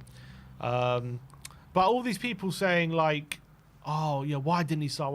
I get it, but he started on Thursday and he was shite. So yeah, but Ange said he couldn't start 2 games in the space of a week. Okay, there you go. That's your answer. But it's not I'm just saying, it's not like Rishi starting centre is like a catch-all saviour to us. You know what I mean? Because he also has power. We always go through this every season with these players out of the team. It's like, if he would have started, it would have been so much better. But then they play and then it's shit. Yeah, exactly. Let's move on to Ollie Skip. 8th all round, came on in a new role for him, an inverted left back role, and he just did so much better than Emerson. Fundamentals was spot on. He came on, showed he showed like he wanted it, didn't he? He's sprinting back, and the only player that did that throughout the whole 90 minutes for us, and showing that he wanted the need to defend, and he did that really well up against Salah, and he had his hand in the goals as well. I thought he was a real bright spark, and he's, in my opinion, he's got to start that position now for the foreseeable last 3 games of the season. Yeah, I thought it was a really good cameo from him. Really gave a bit of assurance. What he gave was just a bit of composure on the ball. Someone who didn't have to be outstanding quality, just someone who could keep the ball and pass it to a teammate and progress the ball forward comfortably.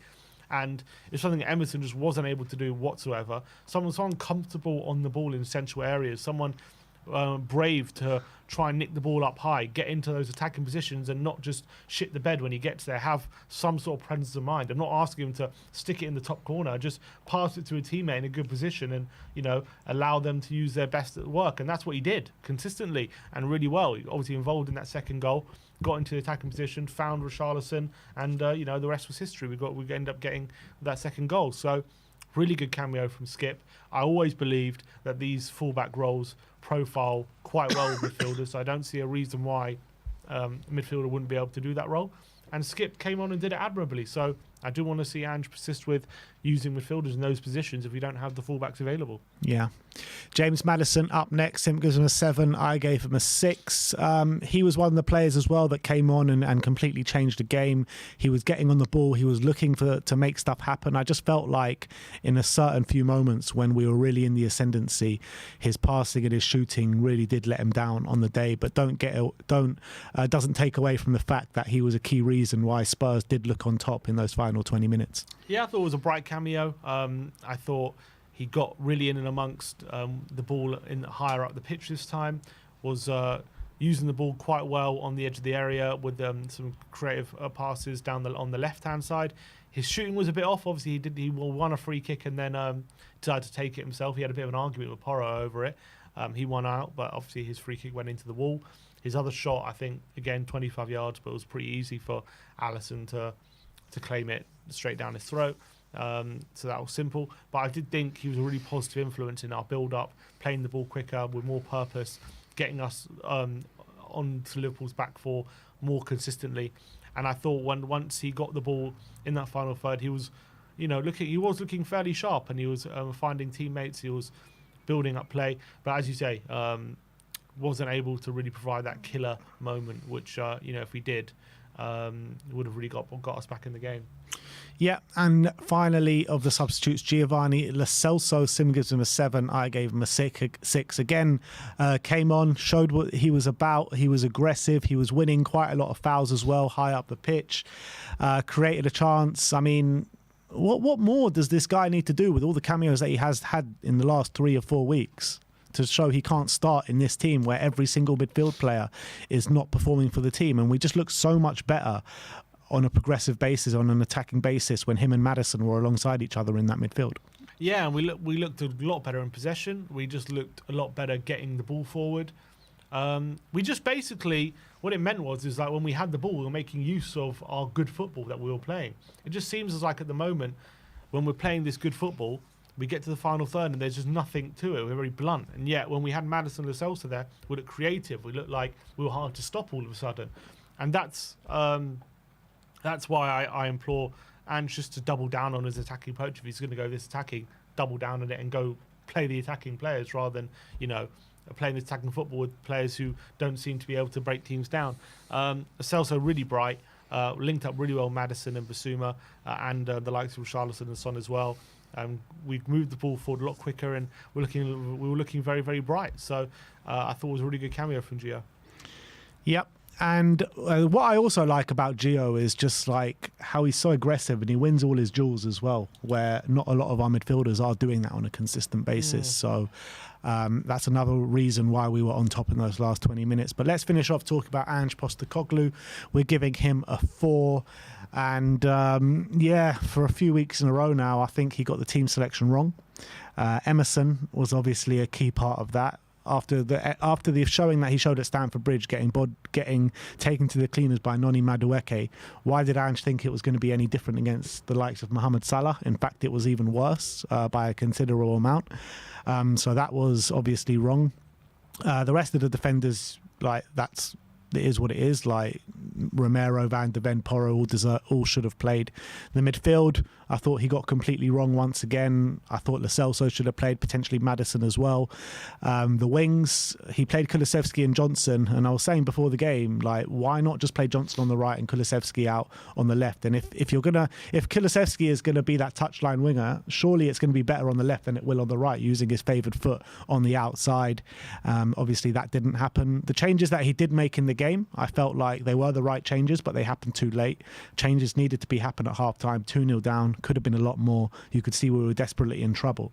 So the changes had to happen at half-time, in my opinion. But like I said, the changes were right. But you got to look at the team, and you got to look at the attitude that they're showing. You got to look at the fight they're showing. You got to look at the belief that they're showing. And unfortunately, the buck does stop with the manager, and he is not instilling, for some reason, the belief in the team that he once was. Yeah. This is one of the first games, or one of the only games, where I really feel like it was Ange's actual team selection hampered us a lot. I think he did get it totally wrong, especially in that midfield. I think that was totally wrong. That midfield, and I think it really hampered us throughout the game, and it cost us that opening exchanges. What's a bit frustrating is it keeps happening where he waits for the game to be gone before he changes it. Happened at Newcastle, waited till it was 3-0 before he changed it. Happened at Fulham, waited till it was 3-0 before he changed it. Happened it happened at Brighton as well. Happened at Brighton. It was 4-0 pretty much before things changed, and it happened again in this one. So that was really, really frustrating. Yes, he did change it positively, and the change he did make did have a real positive impact on the game, and as well putting Skip at left back, which is something which was a bit creative, and it worked really well. So that was good. And you never know if another chance in those last 10 minutes goes in, and maybe we make it 4-3, which we did have chances to do. We could be sitting here on the back of a famous comeback. Unfortunately, that didn't happen. And Ange has to take responsibility for how we competed for those first 70 minutes, because we were dreadful. And I thought his selection was a big part of why we looked that bad as well. So I think he has to take responsibility for that, and responsibility for how we've been playing in recent weeks.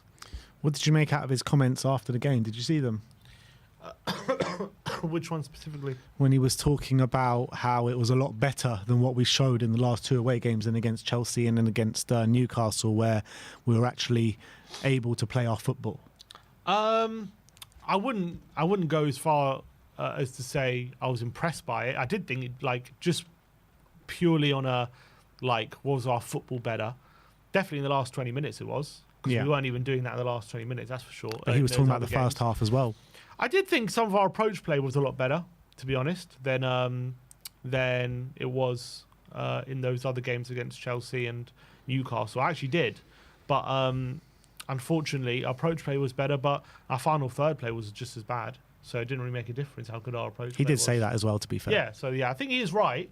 I did think we played through their midfield a lot better than we were in the other games, but it didn't make a difference, unfortunately, and we defended just as badly. So, yeah, I get what he's trying to say, but it's a little scant consolation, I would say. Yeah. All right, well, those are the player ratings on the post-mortem from Anfield. Let's move on and see what 5 things we can take away from the game.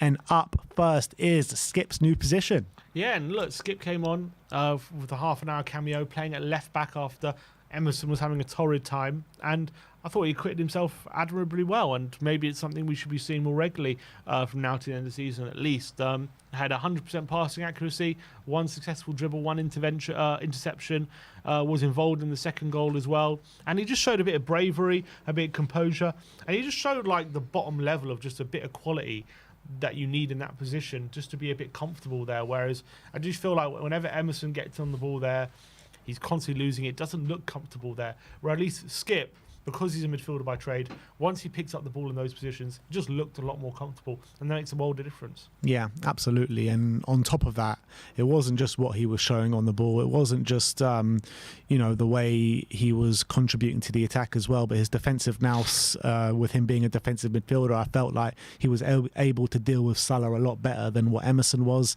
And he was busting a gut to get back every time he did go forward. So that makes a change to what all the other players were showing in the game. So it's a bit of a sad scenario when you're giving so much props for someone that just shows the pure fundamentals of football. Mm-hmm. That's the sad case about this. Yeah, it's true, but that's how far Emerson is, how far down he is when he plays in that position. Yeah. Number 2, another first half no-show. Yeah, and Spurs registered their lowest of all XGs in their first halves recently with this one, 0.04 XG in that first half, which we've had a lot of first half no-shows. This might be the worst. We conceded 2.31 XG as well in that first half. In fact, over the last 4 games, if you take just the first half XGs, it's currently 6.27 to the opposition, 1.72 to Spurs. So we're getting battered pretty much in first half recently. And if you stretch out our first half performance to this year in 2024, we've only scored 5 first half goals in 17 games in 2024. So there's a real problem at the moment with how we're coming out in games and approaching them at the beginning. For one reason or another, it needs Ange to change it, or needs those words from Ange at half time to change how we're playing. But it just begs the question what we're doing week to week on the training pitch, and how we're planning for games, because it's almost as if the same thing keeps happening, and whatever Ange does, it just doesn't seem to change. Yeah. And that's a worry. It is a massive worry. It really is. I mean, we all thought coming into this season we'll take a few batterings, and we thought maybe at the beginning we'll take a few batterings and we'll get progressively better throughout the season. But what it looks like now is that the first 10 games of the season was a manager bounce. We got swayed off course with all those injuries, and now we're just showing a level of a team that what we thought maybe at the start of the season, brand new manager, losing Harry Kane, going to be completely blunt going forward, and you know, with the whole heap of problems basically at a team at the start of a project that maybe that we saw Arsenal showing, that we saw some other teams showing. The thing that gets me is that the lack of fight and lack of belief within these players, and we are getting progressively worse throughout the season, and I just don't understand why. In terms of if I compare the second half XG to the first half, there is a quite a big, well, it's a difference. This in the second half, Spurs have a 4.12 XG over the last 4 games, and the opposition have 3.18. So we are winning second halves, but there's a massive gap in the first halves. We're getting battered in those first halves, and as long as that keeps happening, you're never going to keep turning it around in the second half. Yeah, and if you judge the league table just by first halves, we'll be sitting 12th this season, behind Manchester United, Bournemouth, Brighton, Palace, West Ham, and then the rest of the top 6. So that's definitely a hard one to take. So, I mean, it's been a clear problem all season, these first halves. It's not even just recently. Recently, it's got worse in terms of how many chances we're giving up. But first halves have been a problem all season. Let's go on to number 3, and that is teams adjusting. Yeah, and it's quite interesting. Obviously, Spurs yesterday, for the 4th game in a row. We're obviously, the last 4 games we've played Newcastle away, Arsenal at home, Chelsea away, now Liverpool away. Obviously, 4 of the top teams in the league, 4 very difficult teams, 4 attacking teams. And yesterday, Spurs had 56% possession, and it's the 4th time in a row now we've out possession the opposition. But which you look at the average possession for the teams we've played. Newcastle, their average possession this season is 52%. They had 27 against us. Arsenal, their average possession this season is 58. They had 38 against us. Chelsea, their average possession is 58%, and they had 37 against us. Liverpool, their average possession is 61, and they had 44 against us. So for me, what this tells me is these teams have actively adjusted the way they play to not have less focus on possession. Make sure they're a bit deeper, make sure a bit more resolute, because they know they're going to create chances against us, and it's been working, and it's something that Tottenham are going to have to deal with, especially against better teams who are smarter, knowing that Tottenham are going to come at them, knowing we're going to play the way that we do play. And the fact of the matter is we're not at the level yet where when teams adjust it doesn't make a difference, and clearly teams are exploiting that at the moment. Yeah, and it's just like whenever we're in our defensive shape and they're attacking us, they've just got so many free men in the box all the time. It just takes one cross from the right, 2 men free at the back post on the left. Same happens when it comes the other way. It's just a complete mess from a defensive shape. It really is. And when you've got midfielders not busting a gut to get back and help out, when you've got wingers not busting a gut to come back and help out, it just leaves us so open, so exposed. And what's the answer here? What is the answer? We need to get better on the ball. We need better players in possession. We need better forward players. That is the answer, in my opinion. I hope so. And I hope that can be delivered this summer. But next up, we're going to be talking about Richarlison's impact. Yeah, and obviously he came off the bench at 4-0 down, and we were really struggling at that point. But he did make a really good impact for the time he was on the pitch. He had 2 shots on target, which was more than any other Spurs player. Obviously, set up Son for his goal as well. He got his 11th goal of the season in only he had 18 starts as well, which is a fairly impressive ratio. And it was a really good cameo from him. He was threatening behind. He was a lot of much more of a presence as well. But he wasn't just his goal threat, but his all-round game was really benefiting us as well. So a really good cameo and impact from Richarlison when he came off the bench. Yeah, he always does this at Anfield, though, doesn't he? He's always really... He did the same last year, got that goal for the equaliser, I think it was, in the 4-3 game. And I felt like this game was very similar to that game that we played at the back end of last season. Just the only difference is that we didn't get back level to blow it all away again. We just blew it away in the first hour of going 4-0 down. So I think Richarlison definitely stood up for the team yesterday. He showed that aggressive nature, showed that he really wanted it. And you got to say, like, with his goals to games ratio, or goals to minutes ratio, he is having a good season. He is. There'll be a big question mark about what we do with him in the summer. I think there are good cases to be had on both fronts in terms of should we sell or keep. But I think he's at least put himself, with how he's played when he has been called upon, especially since like November time. I think he can confidently say, like, if he does stay, he could have a role to play. Last but not least, the 5th and final takeaway, and that is midfield mistake once again. Well, yeah, for sure. The midfield yesterday was, I think, clearly was started for a specific purpose, and that was to be more combative. It was to make sure that Liverpool weren't dominating the central areas, make sure that we can press high and win the ball in aggressive moments, so we can play the ball in behind quickly. And it just didn't work. I think he made a really bad error because we were.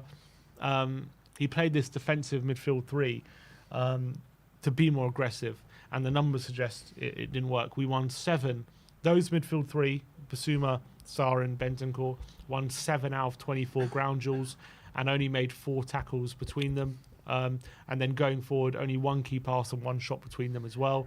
Liverpool's midfield 3 won 10 out of 17 duels, made 6 tackles, had 7 key passes between them, and had 4 shots on target between them as well. To be fair, they were all Harvey Elliott, but still, they did. And as well, off the bench, when Maddison and Lo Celso came on, they completed 6 out of 6 ground duels, so they didn't lose a duel, had 1 key pass, 2 shots on target as well. So they did pretty much more. So Maddison and Lo Celso won 6 duels, whereas Basuma, Sarr and Bentancur won 7 out of 24. And this is, I mean, it's not even just a problem in this game. No matter what midfield Ange picks, it's the wrong midfield. And I'm just starting to think, like, have we just got the completely wrong profile of midfielders for an Ange system? Because that didn't look like that was the case first half of the season. So what's changed in terms of these midfielders from first half of the season to the second half? Just doesn't make sense to me. Like Pape Matar, shadow of what he showed first half of the season. Bentancur coming back from 2 long injuries, you can kind of give him a pass on that. They did say you probably won't see the best of Bentancur till second half of the season. Bissouma completely fallen off a cliff. Maddison completely fallen off a cliff. I mean, every single one of our midfield players are completely underperforming at the moment, and I just can't put my finger on what it is and why it is. Yeah, that's what I'm saying. It's difficult. It's inexplicable because they've all shown at points to be good midfielders, even in this system. And the fact that the more time they've had with it, the worse they're getting. Yeah, it makes no sense. It doesn't make any sense. And Ange's got to take responsibility for that. Yeah, he does. But those are our 5 takeaways from the game. Let's finish off looking at how the internet did react yesterday, starting off with DR Sports saying, why are Spurs so much better in the second half? 12th in the ranking for first half games with 43 points. 4th in the ranking for second half games with 66 points. I mean, this is something that we've noticed all season. It's a clear issue with Spurs where we just can't seem to lay a glove on any team when we in the first halves. In the second halves, we come out firing and we start to create chance after chance. I think it's been much more of a problem in 2024 than it was earlier in the season. Although there were points earlier in the season there was also a problem, but I would say in the first half of the season, well, like, the problem was the opposite. We kept taking the lead, in the first half, and we wouldn't be able to keep it up, and we kept giving it away in the second half. Now the problem is very much flipped, and especially in the last 8 games, we've been absolutely horrific in the first half, and the game's been gone by the time we try to get back into it late in the game. So that's a big issue for me about what is going on, why we're starting games in the manner we are, and why we leave it so late to try and turn it around and play some football. It's really confusing. I can't really understand why it keeps happening and why we keep coming out in the same way. And what's concerning is, like, I don't know what Ange is telling them, or how we're trying to get out of this situation, because the same thing keeps happening every week. And we even had a 2-week break, and then we were 3-0 down after half an hour against Arsenal, despite, I know we probably didn't deserve to be, but we were. So it's like, how long does he need with them to get it right? Yeah. Your guess is as good as mine, but I do think that things will become a lot clearer by, let's say, next December, If we start the season like we've ended this season, then I think Ange will go. I really believe that. Next up, we did bring this up in the update, but we'll bring it up again. Why not? Fairtalk Wanderers says, can someone explain to me why Tanganga was sent off as well? Yates openly punches him. And this was a weird decision in the Millwall game, last game of the season in the Championship, where Jerry Yates from Swansea and Japhet Tanganga, obviously on loan from Tottenham at Millwall, getting a bit of a scuffle. Yates swings at him and they both get sent off. It was unbelievable. Yeah, I don't understand. I think the referee just confused maybe by the situation. I've got no idea why he sends off Tanganga here. Maybe he said something, I don't know, but peculiar, because Tanganga seems to be the victim here, and maybe because he just didn't allow Yates to just pummel him and he fought back a bit. I don't know. It's hardly a fight back though, is it? No, that's what I'm saying. I don't know. Next up, Hotspur related, saying Tottenham captain Heung-min Son is the first player in Premier League history to score in 4 consecutive away games at Anfield. Well, and that's not a mean feat, considering I think Aguero never scored a goal at Anfield, did he? He never scored a goal. Yeah, no. It's hard. It's a hard place to go. So fair play, Sonny. He's always been a player who always gives Liverpool trouble, and so it proved yet again. THFC report Academy showing Luka Vuckovic's 3rd goal in the Polish league. Spurs boy on loan there. Obviously, I don't think we're going to see him till 2025, is it? January 2025? With goals like that, maybe it should be sooner. Yeah, I would love to see him a bit sooner. But how old is he? 60 and 17? It's unbelievable to be getting goal contributions as regularly as he is in a top, not a top men's league, but a men's league. Yeah, from centre back. Yeah, as well. Yeah, look, very exciting prospect. So looking forward to seeing him more. Talking THFC says possibly the most important little moment from yesterday. This was Ange to the away fans yesterday. Did you see this when? I did. Away end? I do wonder what he's trying to say. I think he's trying to say keep belief. Yeah, something. I think basically to that effect. What he's pointing to the badge essentially. Yeah. Well, or was it like? Or the heart. The heart. Play with your heart. He's not saying play with your heart. I just think he's saying to the fans, because apparently the away fans were brilliant yesterday. We didn't stop singing. Essentially. Yeah, even so, 4-0 down. So I think he's showing his appreciation for that. Yeah, fair play to Ange. And look, I do think and I know there were some boos at half time, which at 2-0 down and the way we played is not that shocking. But and I'm not saying any of the people in the away end were happy with how we played, but. At least there weren't any people thinking Ange out or chanting Ange out, anything like that. There was no toxicity towards Ange, is what I would say. Was there any towards the board and Levy? No, not really. Because there was at Chelsea. There was no chance anyway. Fair play. So what was the toxicity? Was there any toxicity? I wouldn't call it toxicity. It was actually frustration and anger at how we were playing and how some players were just standing around. So there was definitely some shouting. But I don't think there was much, not between the fans, I would say. Was the Ange Postecoglou song sung? Was it sung? I think once. It wasn't like a constant thing. It is, because at the beginning of the season, we were singing it non-stop throughout the games, and it has been kind of slowing down throughout the season. Yeah, it was more Spurs songs rather than Ange, Sarah YT did not expect this from Ange. This is just another clip of Ange and the away fans just shot from the away end. Next up, Invert the Wing says Tottenham have now lost 5 out of 7 games. Destiny Udogie has not started this season. Worse loss percentage than both Romero and Van der Ven. That's quite amazing, isn't it? Our loss percentage is higher without Destiny Udogie than without Romero and Van der Ven. It is a smaller sample size, I'm assuming. Yeah. But look, he is. I do think he's quite crucial to how he played, to be honest. Not just off the ball, but on the ball as well, because of his ability to drive forward with his physicality. But if your whole system is dependent on one player, and especially that's a left back, that's a problem. Yeah, I mean, we've been saying it, though, with Mickey van der Ven, haven't we? How reliant and over-reliant we are on Mickey van der Ven. We haven't really talked about Destiny Udogie in that aspect. But, I mean, if Destiny Udogie plays yesterday, I don't think we win. No, I don't think so either. So that's that. That's the Vuskovic goal. We can move on from that. Tom Jenkins says, anyone else think Richarlison was about to do the most Richarlison thing ever, but he was just going to get the ball? And I was actually saying that on the watch log. I was like, is he actually going to celebrate now? Do the proof, yeah. I thought that's what he was going to do, and then he went and picked up the ball. I was like, all right, thank God for that. Yeah. Did you think in the away end that he was going to celebrate? Is he celebrating? Yeah, I was wondering. I was like, is he celebrating? Football on TNT Sports says Spurs picked up 26 points in the first 10 games of the season. Since then, they have won just 32 points in the following 24 games. Wow. That is quite a stat. So only 6 more points in 14 more games. Yeah. That's that. Look, let's not get it twisted here. I think we have to accept it. We have collapsed. Absolutely collapsed. Like, I think at one point it was like, okay, it's inconsistent form, which is fine, which is what you expect. But this is an inconsistency. This is a collapse what we've had recently. There's no getting away from that. Yeah, agreed. Carly T next up. Just if you go scroll down from this one, Carly T says certain teams would have been given a penalty. And this is Joe Gomez on Brennan Johnson with the high foot. Yeah, let me see here. Was there? I think there is contact there.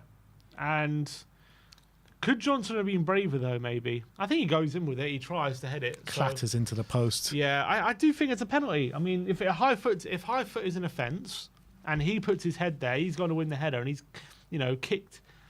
He's put his foot there, and he's made contact with Johnson's head. I don't see why that's not a penalty. Huh? He didn't touch his head. Like, Johnson only hit the post. Are you sure? Yeah, 100%. From a different angle. I've seen it so many times, and I just can't make out if it's made contact or not. I mean, I can't tell if he's made contact. I thought conclusively. he did make a bit of contact. I think he did. Maybe he did. I don't know. I have to. It's hard to see in all the angles. But why does it make a difference? A high foot is a high foot. I thought when they do the overhead kicks in the opposition box to score, it doesn't matter whether they make contact with the. If the golf guy goes to head it, it's a high foot. I thought. I don't know. But he puts it in the area of where Brennan Johnson's head is, and it is a dangerous. Yeah, how's action. that not dangerous? As I say, if that happens in the opposition box, that's a free kick 10 times out of 10. So I think it's a penalty. StatMuse FC, Son versus the Big Six in the Premier League, 25 goals, 8 assists. Only 2 players had more goals and more assists versus the Big Six since he made his debut in 15-16, and that is Mo Salah and Sadio Mane.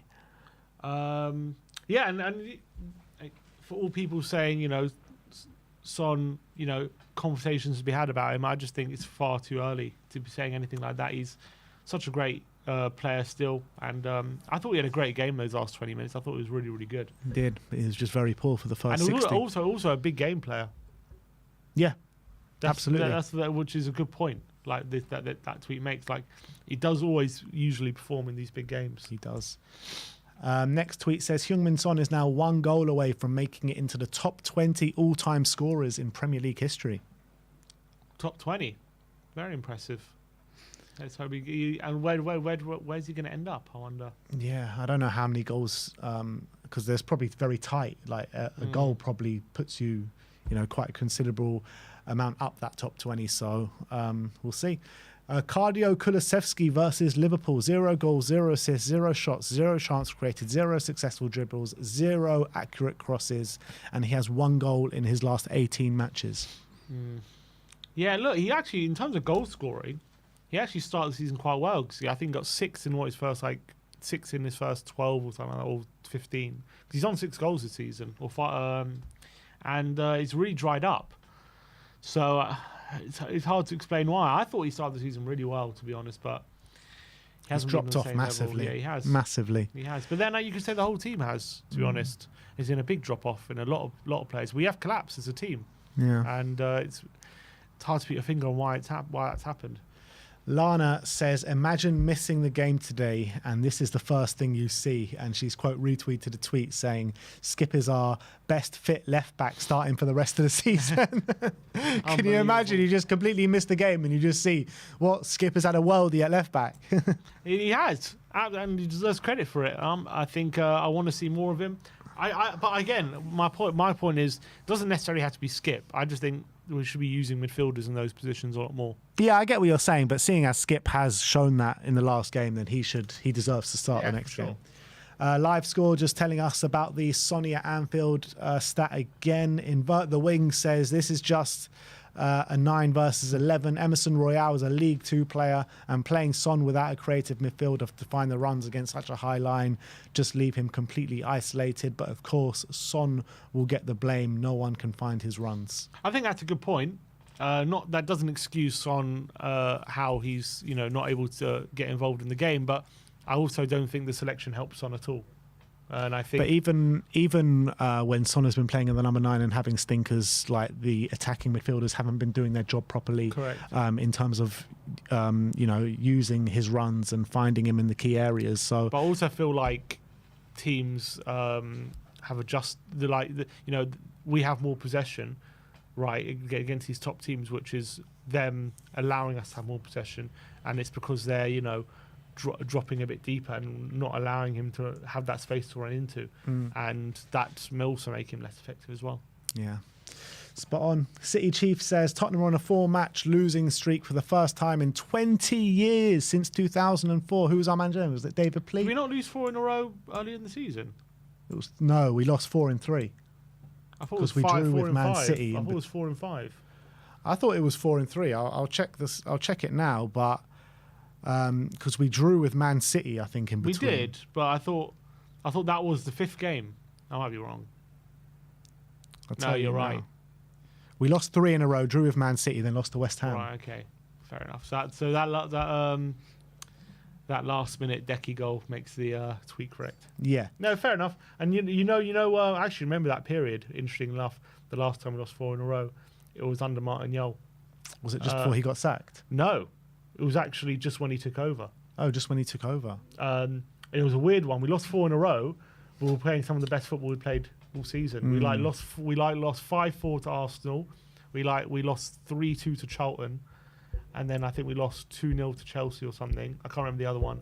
But we lost these games, but we actually played some really good football, and we were actually energized by some of these losses. Yeah, that was on the back of Jacques Santini, where we couldn't even create a chance for love nor money in the first few games of the season. The tweet says, Spurs were on a 4-match losing streak for the first time in 20 years, and this is what team is going to turn up against Man City at the Tottenham Hotspur Stadium. To be fair, I don't blame City fans for thinking that. You know what, though? I do have a stupid feeling that we're going to do something against Man City. I love it. The Spurs fans have got to we're super concerned now. We might actually get a result against City. We're a game of sleepless nights. Oh my god! I just had a nightmare. We beat City. I have a nightmare now. We just got to pray. We just got to pray that Man U do the job for us this weekend. Usually when you go to a ground or something and we're playing a top team and everyone's shitting it we're gonna get battered today and we're gonna go to that team go oh god I think we might win today. Oh my especially off the back of 4 defeats as well. Yeah, I'm shitting it. We might win. Yidvid's Dan says, I don't actually think sacking him is the right thing to do, but what this graphic doesn't show is both Klopp and Arteta's first 25-30 matches were without pre-season and without 2 transfer windows of player churn. Both these things Ange has had, and that was just replying to a tweet showing record after first 35 games. Postecoglou, Klopp and Arteta, and Postecoglou has more points than them all. Well, actually, I was looking at this and I did a bit more research than what did you find? Than Dan Yidvids did. What I found was in their first seasons with a pre-season, and what he's accusing, the context of missing. Arteta, after 35 games with a pre-season, had 55 points after 35 games, and Klopp had 69. 69. Yeah, after 35 games. So there was a big improvement in Klopp. Arteta, and still beats him. Yeah. But I mean, Arteta essentially changed like literally the whole squad, didn't he? After that. Yeah, he changed a lot. Yeah, that's the thing. Oh, Ange says we need change. Yeah, we do need change. Ralphie Penman says, can we play Ange, mate? Para na balio, straight to the first 11. Yeah, look, to be fair, he does deserve a bit of criticism for that. Like, why do you keep playing Emerson and then these players are just not getting a look in? I understand that. But I do like how that's... I do like that meme. That's quite funny. Yeah, and this one's not actually from the game, but I'll give it to you anyway. But Heung-min Son did play his 300th Premier League game, which would move him outright third amongst Spurs' leading appearance makers in the competition, behind only Hugo and Harry Kane. And it's mad to think he's only 17 appearances now behind Harry Kane, Premier League. Wow. Is that 17? No. What? Behind... Yeah. That's not a lot. It's mad, isn't it? That is mad to think about, because Kane was at Spurs, especially at least one whole season before that. I guess it makes sense then. Well, it does make sense then, I guess. Yeah, Did we sign Son in Kane's second full season? Is that what it was?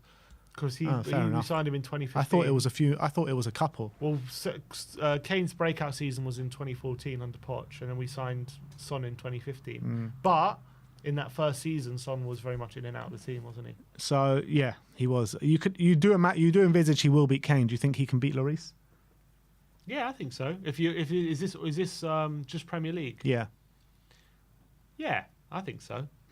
So when it's all said and done, in the next 2 seasons, when it's all said and done, Heung-min Son could be Tottenham's highest ever appearance maker in the Premier League. If he does get a trophy behind his name as well, will he be a bigger legend than Harry Kane? If he gets a trophy, yeah, what? Of course. But Harry Kane is our leading top goal scorer of all time. Yeah, but if Son captains us to a trophy and is our leading appearance maker, and as well will be one of the top goal scorers, you have to say it'd be a big. He's the one who stayed as well, so you have to. We're going to have to paint over that mural and put Sonny on there. Exactly. But yeah, that is all we have today for Reacts. I want to say a thank you for all of you guys for sticking with us today. Your weekly therapy session as it is now, as we lost 4-2 at Anfield at the hands of Liverpool. But we'll see you all very soon. Like, subscribe and comment. And as always, come on you Spurs.